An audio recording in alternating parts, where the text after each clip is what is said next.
Also, Perfect. Vaibhav, the stage is yours.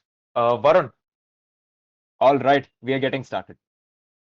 Okay. So hey guys, thanks for joining us today, and I'm not too sure how much of a tokenomics knowledge or something that you have, but just want to keep it very easy, conversational, and let's just do it like a college canteen stuff. No formal stuff here. So quick background about me. I'm a former investment banker. I started off with Citi and have been on the M&A and private equity side for a larger period of time before entering the startup world. So I did a startup. My first startup was in the fashion space, which was affordable designer wear for women. Did that for about a few years before taking an exit a couple of years ago. And post that, when COVID struck, we started something in the edtech space where we were doing non-conventional, extracurricular courses for children. This was more from the angle that there's some fun that's getting stopped, so why not do something around that. So that's the professional journey before getting started with Bold. Now, a quick intro about Bold. So we are a blockchain-based social experience platform for cricket. Now the platform allows users to participate and earn a different kind of rewards. It could be social, it's monetary, and through a lot of mechanisms around play to earn and follow to earn. So before we get started, I'm sure a lot of you have already heard about what play to earn is, and uh, any games that you've played. We just did a no mic session before this. Not a lot of people have played some games. 30 seconds, if anyone has played games, you want to put in the names of that before we get started. Less than 30 seconds.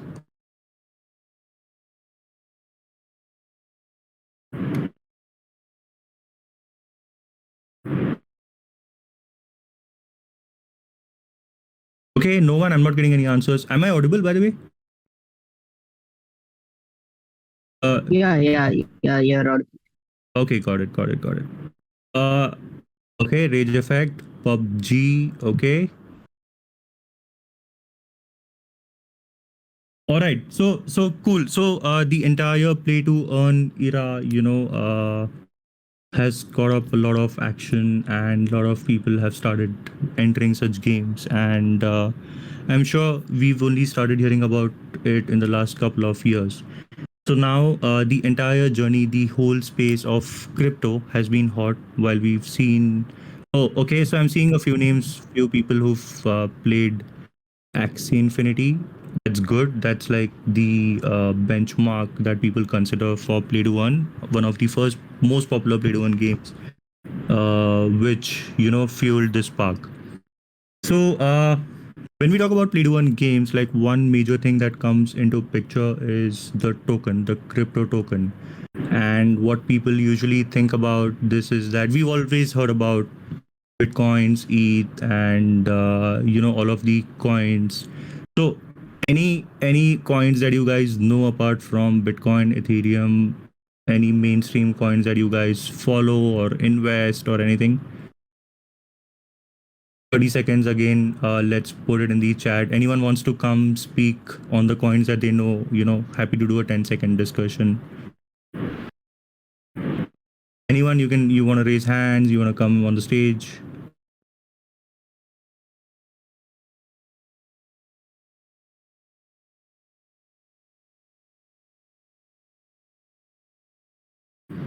Guys, feel free to raise your hand and we'll bring you onto the stage. Okay, so we have someone who's done Sand, Mana, and Ape. Okay, that's interesting.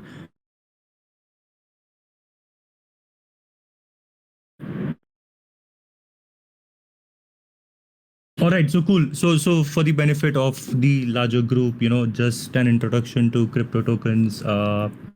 So basically, let's just make it more simple. So this is like a currency for a specific project or an asset or a game. So whenever something is getting launched, everyone issues their own tokens, which the primary objective of it is to raise money for the project.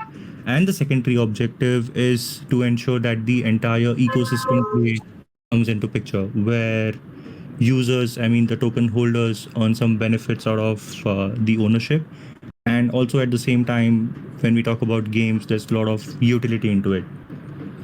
So when we talk about the fundraise part now, as you know that these tokens, it's almost, just think of it like an IPO, and this is more like a crowdsourcing fundraise. So say when we launch a game and we are coming out with our own tokens, retailer, users can go to the exchanges and just buy directly, and this money is used in developing the game, making the game much more better, adding features and everything. So comparing this with the IPO world, IPOs are done usually when the companies have already begun, there's a business model in place, and there's some revenue that's flowing in. Of course, it depends on which geography you are in. It's a lot more different in the West and in Asia, and there are some rules governed by the exchanges and regulatory authorities there. But in case of tokens, it's more different. The reason being that the funding that's collected, it's either used to develop the product or make it much more better. So and at the end of the day, all of these tokens, they behave like units of shares where there's some value to it, and this value accrues like over a period of time. And there are various other factors that govern the value creation part here. So guys, anyone wants to come up, wants to just do a joint intro of what they know about tokens, what has been the most favorite one or something? Or do you guys actually track when tokens get launched? Do you see exchanges? Anyone wants to come up on the stage? Very basic conversation.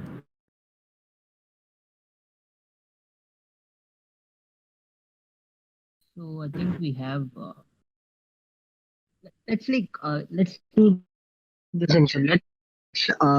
So for the audience that don't know about tokens and stuff, let's just have like an intro about maybe the types of tokens, and maybe they could listen in. Oh, sure thing. Sure, we can do that. So there are like various types of tokens. So there are reward tokens, there are utility tokens, there are security tokens, there are asset tokens, there are payment tokens.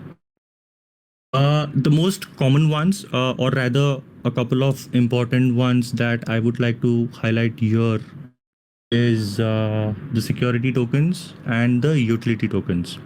Okay, so making it more easier, when we talk about utility tokens, these are very specific tokens that are for a particular project, a product, a project, or a service. So let's talk about a game, Axie Infinity. We had a few people who have played Axie Infinity and who know the tokens of Axie Infinity. So the AXS, that's the token of the game, and the utility of the token is typically only inside the game. So these are typically called as utility tokens. Then someone also played.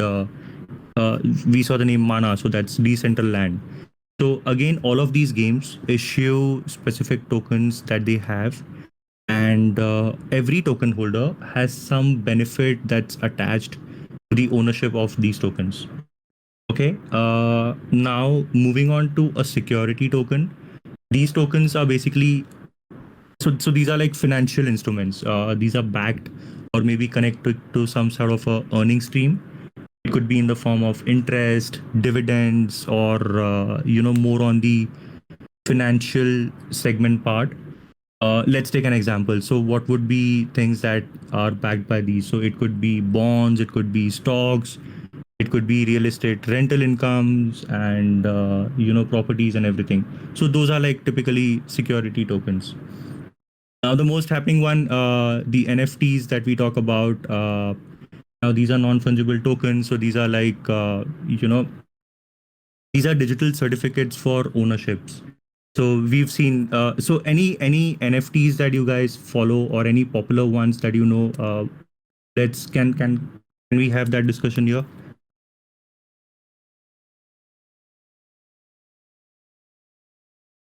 Anyone, any NFTs that you've come across, you've bought, gotten like free airdrops. Have people followed Bored Ape Yacht Club?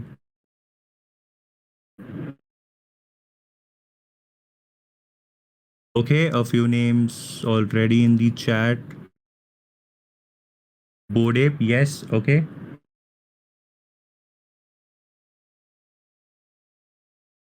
So let's because we have a few.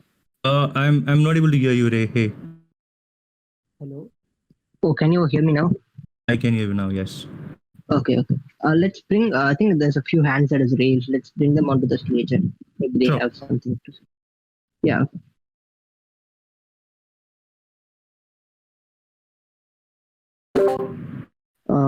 Yeah. So yeah. And meanwhile, we could maybe speak about like, and you mentioned like different types of tokens. So how do you like buy these tokens? Is it only through centralized exchanges or? Yes, so tokens are listed on different types of exchanges. Now, okay, sorry, before I just jump to this, I was just closing out on the NFT part. Now, all of these NFTs, now these are these are, unique ownerships that users can get. So comparing this, so they are called as non-fungible tokens, and they have a unique value that's attached to it that cannot be copied or duplicated. So it could be like work of art that's done by creators. It could be photos, it could be videos. There are music NFTs that are becoming popular, and all of these become like a lot of collectibles that people eventually get interested and start buying. So Bored Ape Yacht Club is a very classic example of the NFTs that became super popular in a very short span of time. And NFTs can be bought from marketplaces. The most popular ones are OpenSea and Rarible.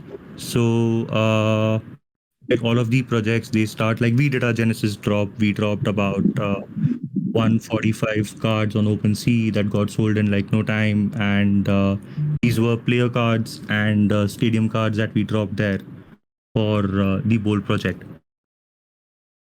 Uh, Companies also have their own native marketplaces. It depends on what stage you are at. So, coming back to your question, yes, these tokens can be purchased from centralized exchanges. Every game, every project either does it on multiple exchanges or they do it on specific exchanges, but these can be bought in the open market. Can you split NFTs? Well, not really. You cannot split NFTs because that's a single instrument that has some value attached to it that cannot be divided into different parts. Unlike a Bitcoin, where you launch a Bitcoin and you can buy zero point 0.1 BTC, but you cannot buy 0.1 or zero point 0.5 NFT. That's the core difference here.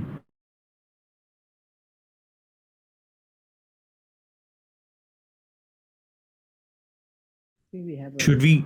There are some hands. Should we just bring them up to the stage to talk? Yeah, we are inviting them. They haven't come in. Yeah, uh, so again, like these tokens could be designed in different blockchain platforms, right? Like I think for Gold, for example, uses Polygon, and the other security tokens like Uniswap are running the Ethereum network. So uh, can you like maybe for the people who are not aware of that, we could brief them about it. Oh yes. So all of these tokens. So when we talk about the chains, everyone builds the game on a different chain, and that's how the listing happens. So like for example, Bold, we are doing it on Polygon. There are projects that do it on Ethereum. So what matters the most is the gas fee, the speed, the transaction time, and everything that lets a user decide. Lets a project decide on where they want to list it and which blockchain do they want to use. And the other factor that comes into play is the existing ecosystem of all of these chains, how large the pool, how large the community is, and how active users are in each of these communities.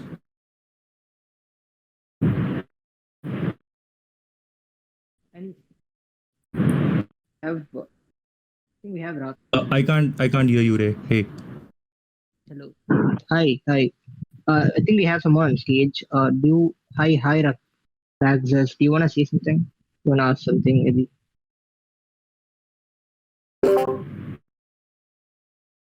Hey, Okay. Access. Hi. Hello. Are you there? Yeah, yeah.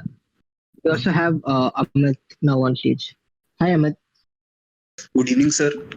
Hey, hi, Amit. Good evening, sir. Sir, I have a question. Sir, I have read in internet. I have read that many people just made some arts. Simply, they made arts and they posted, and their arts were sold in millions. I have heard this many times. So I want to know what is the reason their this NFT is being sold in millions. Why the people were buying it? What was the reason? Means their NFT, simple art was uh, was of a lot worth. Got it, got it, got it. That's an interesting one. So, see, what happens the most is that there's something called as collectibles. There are a lot of people who are very fond of unique artwork, or you would want to collect articles that are not, present anywhere else in the entire ecosystem. Plus, what matters the most is the virality that maybe a creator creates by adding some uniqueness or adding some fun element into the creation that they have. So that drives the value up, and then it also depends on what's the utility. Are these going to be used somewhere, or they just it's just a way of like good marketing. So the entire pricing, the entire thing in the secondary market where people do transactions between users and not directly with the creator, it's just a combination of various things. Thank you, sir. Have you is there any prominent NFT that you've seen that way? Sir, I have seen CryptoPunk and Boring Ape. I think the name of NFT. Okay, so what's gonna be interesting is that you can go and see the utility case that these NFTs have, and of course there's a design element. Of course, there's something that they speak about it being unique and valuable in its own way. But it would be interesting if you just deep dive and see what the utility case are. Yes, sir. So I have even seen a case in which a South Korean artist, he captured his some selfies in different clothes, different headsets, and his selfies were sold in millions. It Oh was yes, a someone from Thailand, right? He used to put images on Facebook, never got a like, and then he yes. combined everything, made a collage, and that got sold for like hundreds of thousands of dollars, right? The same one Yes. that we're talking about.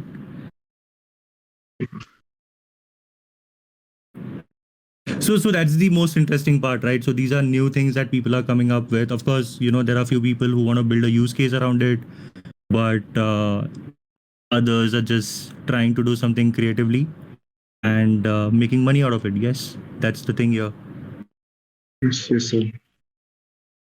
So that's a good point, actually.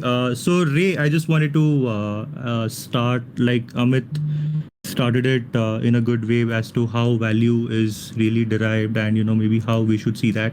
So that's where the entire tokenomics comes into picture. Like it's a simple combination of tokens and economics. So just think of it in this way: like tokens are nothing but a currency, and in the real world currencies are driven by monetary policies. So there has to be some policy that governs the usage, value, and everything of tokens.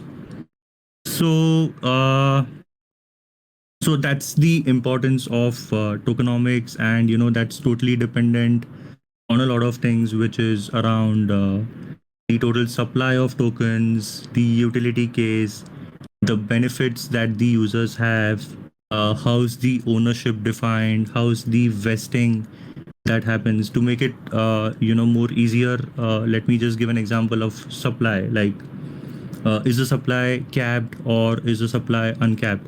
Now, can you guys, anyone wants to put in like which is the uncapped cryptocurrency, the most popular uncapped one, the most popular capped one? Anything? It's like super easy. We have some answers in the chat.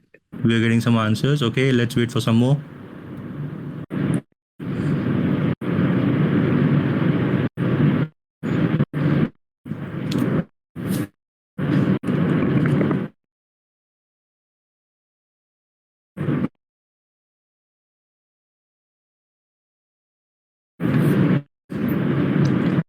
Okay, there's the Dogecoin, there's capped Bitcoin. Ethereum is what, capped or uncapped?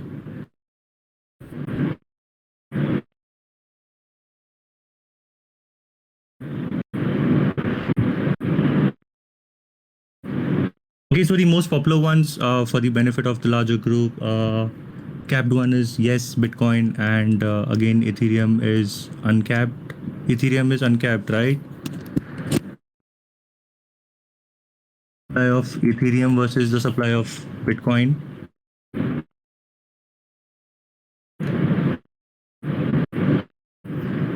So Bitcoin, I think the last Bitcoin to be minted is gonna come somewhere in, I'm not sure, 2140, something like that.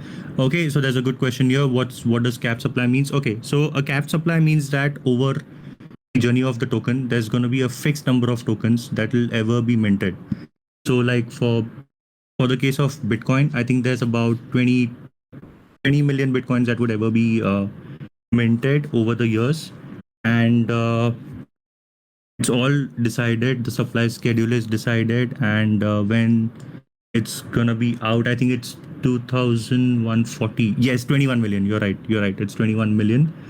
And so that's the cap supply definition. In case it's called the hard cap, and wherever there's no cap in terms of how many coins would be minted, it's it's the uncapped supply.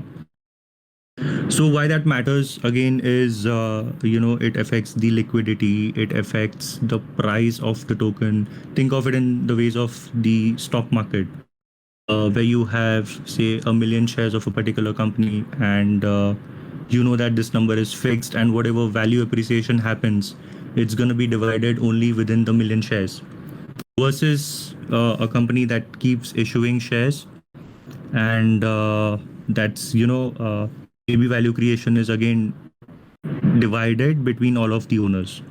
So that's the fundamental difference between a capped and the uncapped one. So that's one of the factors that decides the how strong the tokenomics is, and again, if it's more on the utility case, where people can actually have a lot of usage of the token, say if it's a utility token, if it's in the game, or there are any external benefits that they have and everything. Now there are some tokens that offer additional benefits to token owners, more on the form of there's revenue share that happens. Then you can buy products and services, ancillary products and services for better than market rates. There's something called as decision making, like in the equity market, shareholders get to take decisions on major roles. It's the same case in the case of crypto, where it's called as DAO. It's a decentralized autonomous organization where token holders can decide. Now, what kind of decisions they can take is that everything around the future decisions on which way should the project evolve, what should be the reward mechanism, should the tech be changed, any major decisions around say feature additions or removals. So all of these are the things that a DAO typically takes, and DAO is comprised of all the token holders that are currently owning it. Now, why is it also important is that after a point when tokens are distributed in the market, there's some control that has been so the internal team has some control, and there are a lot of external people that are involved. So a project is driven more from the community angle than a centralized team. So that's the essence of decentralization, where everyone gets to participate, and everything is transparent enough for users to see and decide for the benefit of a larger pool. So that's how all of these projects work. the DAO decides the way ahead, and even changing things like which chain to put it on, everything is through the DAO. That happens later. So that's one thing around the benefits of holding a token. And so one example, I mean, we've heard like buy this coin, this could be the next Bitcoin, this could be the next Ethereum. It's just priced at say $0.001. It could go to $30,000. So have you guys heard of such things trending around in the market that let's buy this coin? This is going to be more fun. I mean, any such coins? You don't need to name them, but is this something common that you've noticed?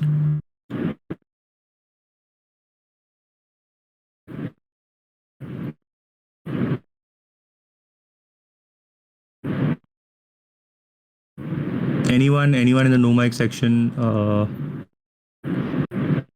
Okay. So so there are a lot of speculative things that people do. Let's buy this coin, and this would become like $50,000. Let's buy this coin. It would become like $40,000, $10,000, and so on. So one thing to understand is that whenever you want to invest in a coin, it's more important that you study the tokenomics. You understand like how the coin is important, or what are the use cases to drive the utility of these coins, what are the revenue sources, who are the people behind the project, what's the experience of the team, and how exciting or big the market is gonna be. So these are things to consider before buying a token, and not just buying it based on speculative things. It's similar to the stock market, right? When we buy, we analyze the company's fundamentals, we look at the financials, we look at the management, and earnings of say a certain period before taking a coin, before taking a stock. It's the same funda that we need to apply in the token world as well.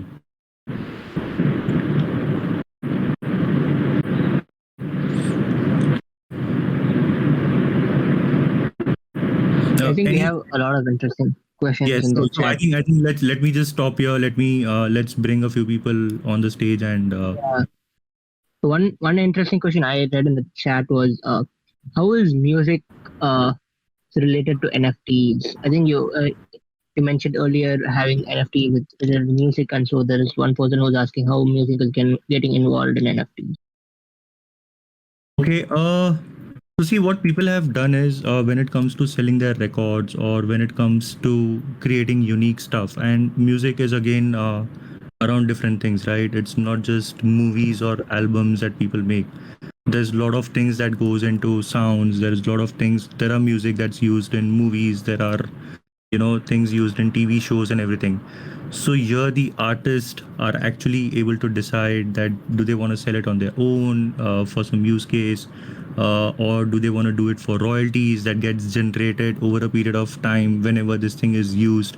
So it's more like you're also able to identify what kind of stuff people are liking before it goes mainstream, and what kind of genre are people really looking forward to. Like earlier when there was a craze for rock music, so imagine everyone listening to something like that, every artist trying to create something in the field of rock music. And so that's something that was popular at a point in time.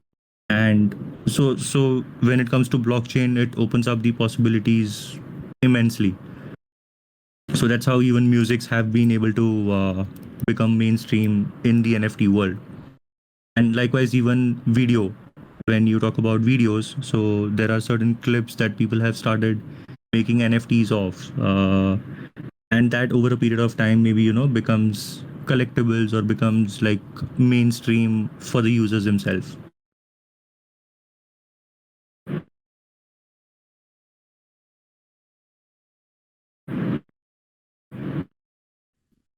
Makes a lot of sense. Yeah. So let's maybe invite a few more people in. I think we have a lot of hands that have been raised. So, all. So we have Rudius on stage right now. Yep. Hi. Hey, Rudius. Yep. Hi. Yeah. So my question was what he asked. So basically, I've been working with NFTs and music combinations.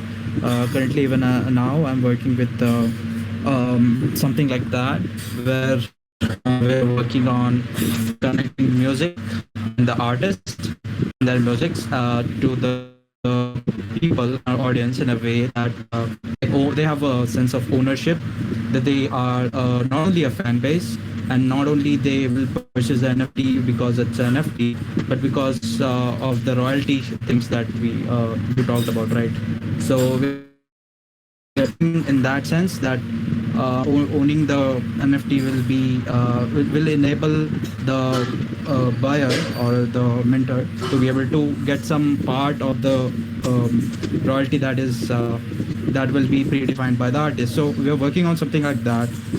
That was probably my question. That what do you think what was the scope of music NFTs in India, particularly? What do you think? Yeah. Okay. So that's a good point. So see, what's also happening is in terms of the platforms that were available for various artists, to come out, showcase whatever they've built by themselves, or maybe a group that have done. There were limited platforms earlier, right? And when it comes to becoming popular, you need those stages where you can come out, show your creation, and maybe open it up to the larger community. Of course, there are social media platforms. No doubt that people are doing a lot of stuff on Insta. They are making video channels and everything. But what's also happening is that NFTs offer a very new channel to create popularity and to generate, like, different things. It could be very simple, right? It could just be forget about movies, forget about albums and everything. It could just be a music show that maybe you want to create NFTs for, and it could be something like every NFT holder gets a free entry to that event. Yeah, that's kind And of ticket. That's kind of like a ticket use of NFTs, which is seen. Like there's a company called Ticket Eat. They're working on that. So they're basically working with these things to create tickets out of NFTs. That's a startup.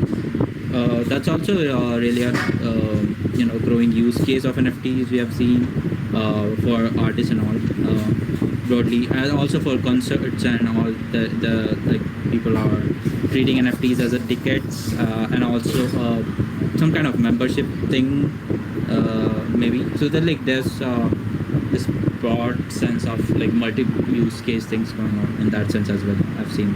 yeah, I mean, artists are also able to give like an exclusive access to maybe the future releases that they plan to have.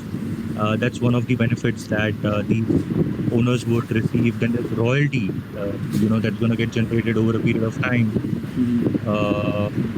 with the NFT rights that they have. Yeah. So what has been the most popular use case that you've seen since you've worked in this community? You know how NFTs work. So what's been the most popular one that you've seen so far? Yeah, the one I see the most popular one is basically, since NFTs are basically just a digital ownership mapping thing. So basically, you can certainly say that which NFT is owned by which particular individual, right? So in that sense, I think the best use case in the technical side for me is to basically able to automate the process of this royalty thing, which I was talking about. Because let's say I have a band, right? I can launch my set of songs, and these songs can be represented as a collection of NFTs, right? And I can say that, hey, if you purchase my NFT as a song, you'll get access to my concerts, you'll get access to my events, and also you'll get access to the royalty. And let's say one individual NFT will give 0.01 or some percentage of royalty of the revenue that I have generated from concerts, revenue that I've generated from the sales of the NFT, and all those combined things. So I can say this is the utility of the NFT. Now I can start marketing or just start marketing it to my fan base, and in that sense, I think that I'm very optimistic about that, because I think this will basically ease the process of connecting the bands and the artist to the fan base in a much tokenized way, as well as some more of kind of beneficial thing for the both of the sides. Like, let's say I'll get more popularity as an artist who's selling who has some kind of NFT, and that will basically be I mean, that can be basically treated as a brand for the artist, right? So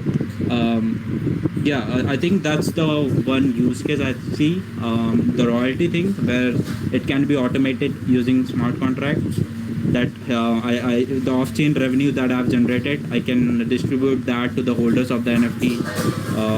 I can give them access to some kind of online or offline events that I've seen. If you've heard of Sound.xyz, they do that. Royal.io, they do it. But in India specifically, I haven't seen much of them. But yeah, like related to music NFTs, I see them as a great way of connecting to the fan base in this sense. Yeah, there's actually an interesting point. Kingslayer, someone has mentioned that about 80 to 90% of revenue goes to the middlemen, which are these streaming platforms and so on. Yeah. So this becomes like a consider big Spotify. Yeah. Correct. So the revenue share currently is mostly between the platform and the artist. And what the NFTs can enable is the revenue share to be splitted among the artist, the band who have created the song.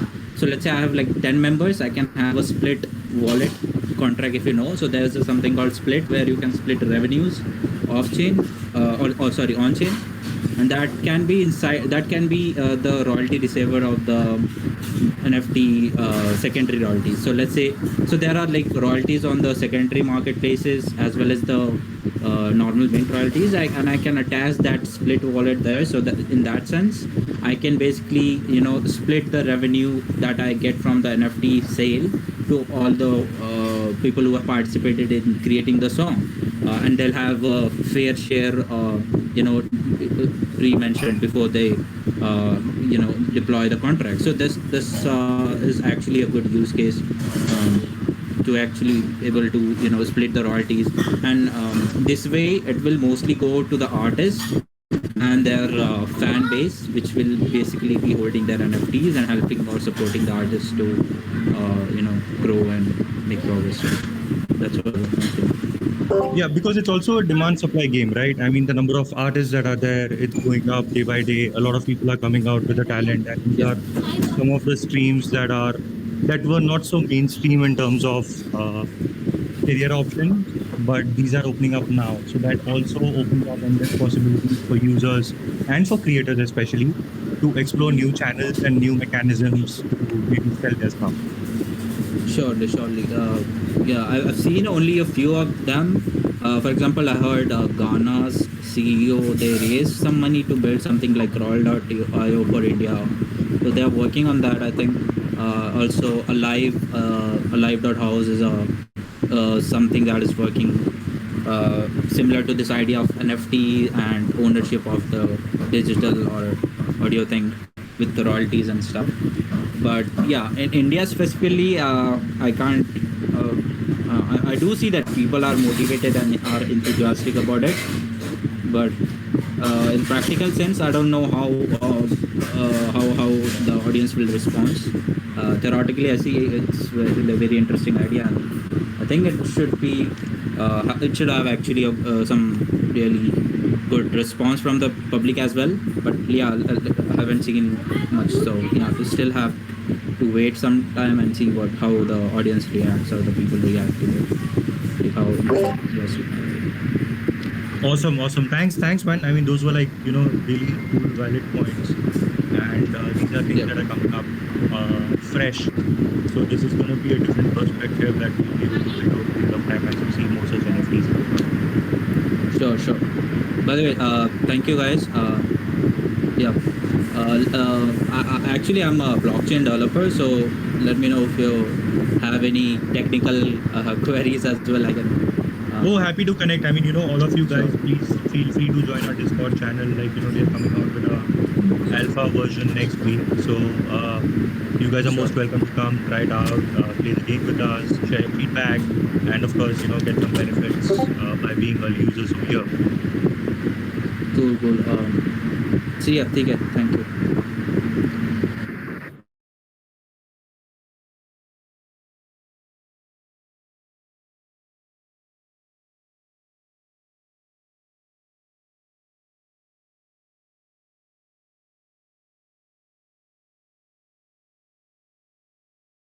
Hello. Yeah. So, hi Varun, can you hear me? I can, yes. Okay. I think we can. Do you want to move on to more questions or? I think there's a question in the chat. Can you talk about how to judge inflationary and deflationary mechanisms in play of game, especially PDE? Okay, so that's a good one. So we've seen that while the tokenomics have been created, people have focused a lot on ensuring what's going to be the token supply, what's going to be the revenue stream, and everything. But also, what matters the most is around how sustainable the tokenomics can be, how sustainable the game economy can be. So, for example, a lot of companies, a lot of projects use a dual token model. So like even for us, what we are doing with Bold is that we have a dual token model where there's going to be a token that's going to be listed, that's going to be more like a governance token where owners have the rights in the major decisions of the project. There are earnings and on the chain features and all of it that can be decided now. And there's a secondary token, the other token that's going to be more around the in-game thing where rewards and different kinds of benefits that the user gets, and they can probably so it's again a combination of inflow and outflow that projects decide. Like if there are 10,000 tokens that are going in the user's wallet, what are the use cases for it, and how does both the project as well as the user benefit from these things? So it could be simple as Axie Infinity, if you've seen, so they again were on a dual token model, and they had a token that was listed, and they also had a second token that was used for breeding between two characters. So that's more of a burning mechanism that they built around using the second token. And since every character is unique and built over a period of time, the reward distribution and the mechanisms are different. So yes, companies follow different models. Then there are different types of pools that companies create within the tokenomics. So just a glimpse of that. One of it would be a rewards pool that's used to distribute rewards to owners. Since we all know that there are two types of owners. One is the free audience, and the other one is the paid audience. So to ensure that every user is rewarded, there's a big reward pool that has to be created. Now the reward pool also has to be replenished every time. Like if you say in a month issue about 10 million, uh, let's call them tokens for now, 10 million tokens in rewards, how are you going to refill the pool to reward the other users that are going to come in the future? So that's dependent on the type of game economy that you create, which talks about what are your sources of revenue, and what are the burns where users use the tokens that they have in hand to perform certain in-game actions, like buying what do I say, buying booster cards, upgrading the levels, unlocking certain features, or there are fees to the platform to maintain the asset, to maybe level up the player's performance, and so on. So it's a combination. I mean, just think of it in a way of how a normal economy functions. Like there's loans, there's income that's generated, there's tax, there are fees that are paid. So net, if you see, the inflow versus outflow is managed in such a way that the user gets to spend more, and while they're spending more, they're also paying something back to the system to develop things, to maybe improve the infrastructure, to create new opportunities, and like uh, it's, I mean, in the real world, it's to be compared to the real world. While economies have been around for centuries now, but the system that has been created, like it initially started with barter, then there was gold that came up, then the currencies, and so a lot of reference points can be taken from the real economy as well on how it works.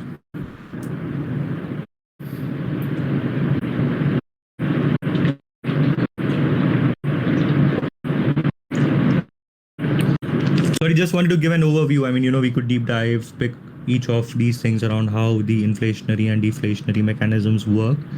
But I think for an overview, these are the key factors that would actually drive the thing.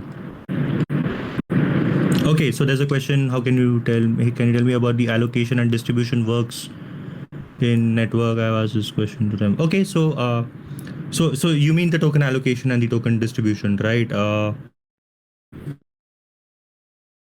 Okay, cool. So token allocation. If you're talking about the game that we are building, one thing is this specific to our game or this is in general? It, general. Okay, cool. So see, allocation works on different things. Like if there's a pool of 1 billion tokens, and if someone wants to invest, the amount of allocation is directly related to the investment that they've made, and other sets of allocation happens based on the advisors, based on the employees, based on the teams, based on the marketing pools that are there, and distribution happens over a period of time.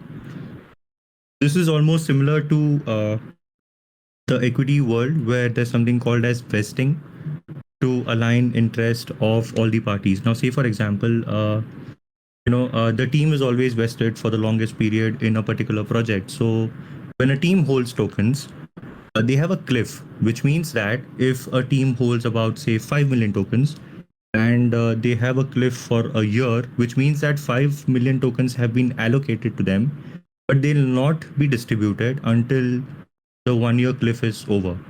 And after the 1 year cliff is over, they'll be distributed in in a staggered way, or it could be a quarterly distribution, it could be a monthly distribution over say X number of months. It could be 1 year, 2 year, or so on. At the same time, when we talk about say investors, when you talk about advisors, they might have a shorter cliff, and the vesting happens, the distribution of these tokens happens much more faster.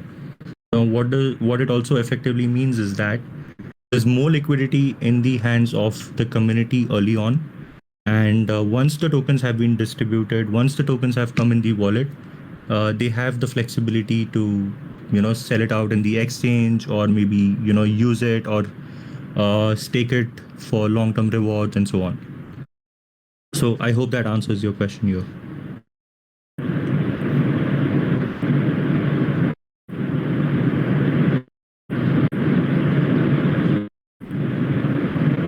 Yeah. Okay, so I think there's one point that I missed. There's a question: how can a person earn without investing by Bowl.io? Okay, so Bowl.io, basically there's a freemium model as well, right? When you enter the game, you get some tokens to play. You don't have to invest anything. You can take the tokens. You can take the NFTs on rent without actually buying the NFTs, and you can start playing the game. So as you win, as you level up, there's a different level of rewards that you unlock. There are different features that you unlock. There are different players. There are different stadiums that you can play at, and that's how you keep progressing. And yes, so it's like a real play to earn where you eventually make money.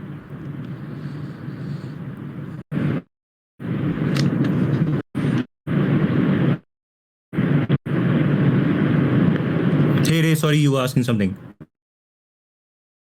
Nothing. I was just like going through the questions too. I think you have covered it actually. Yeah. So, maybe we could go through a little more questions. Let's see if someone wants to speak. I think we have one more person Let's bring Sure. them in. Let's talk. I've given two people a request. Let's see if they join. Okay, we have. I think we have Amit again on stage. Hey Amit. Hey Raxus. Yeah. So Go on, guys. Anyone first? Who wants to take it first? guys, let's No, sir. two. Yeah, I think he's speaking. Yeah, Amit, you go on. Sir, I have one more question. See, sir, I am investing in crypto since 2020, and last year something odd happened. I use WazirX platform to buy and sell cryptos. There is a crypto called Shiba Inu, and its price is around 0.008, I think 0.0008 rupees per coin, I think. But last year its price rose to 0.5 rupees per coin. Yes, 0.5 rupees per coin, and I spent around 1,000 rupees to buy 2,000 coins, and I thought it will go up, but it came down, and later I came to know that it was a glitch. It was a glitch, and it gave me a big loss. Sir, I wanted to know that what may be the reasons behind this glitch, how this glitch happened. Means it is work. I think it is working on blockchain technology. So what may be the glitch? What may be the reason behind glitch? So was this a temporary glitch? Was this just momentary, or this stayed in for a longer period of time? I mean, I don't know if it Sir, was a glitch or what was it. I mean, I've not really looked uh, at that case. it was a last year. It was a temporary glitch. Yes, sir, it was temporary. Hello.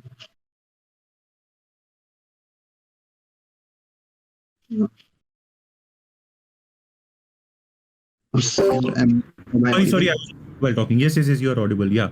Uh, well, I really did not get a chance to look at what the glitch was. I never followed it so much, so not really sure as to how that happened. Could be from the side of exchanges. Could be. I mean, could be a sudden surge in demand, maybe, or. But I don't know how this exponential change in price happened. I really have to look into it. So They again, price is a Yeah. function of demand and supply. So, but was it so high that it really changed from four decimal places to one? Not really sure. I mean, you'll have to just look into it. and later WazirX team apologized. They said we will provide airdrops to all the customer who faced loss.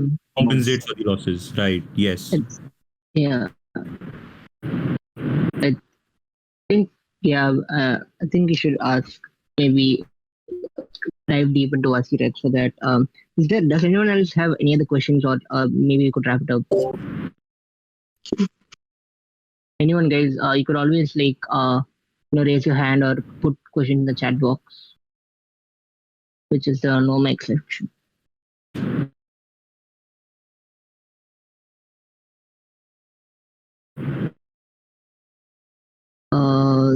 So I think guess looks like we're good for now.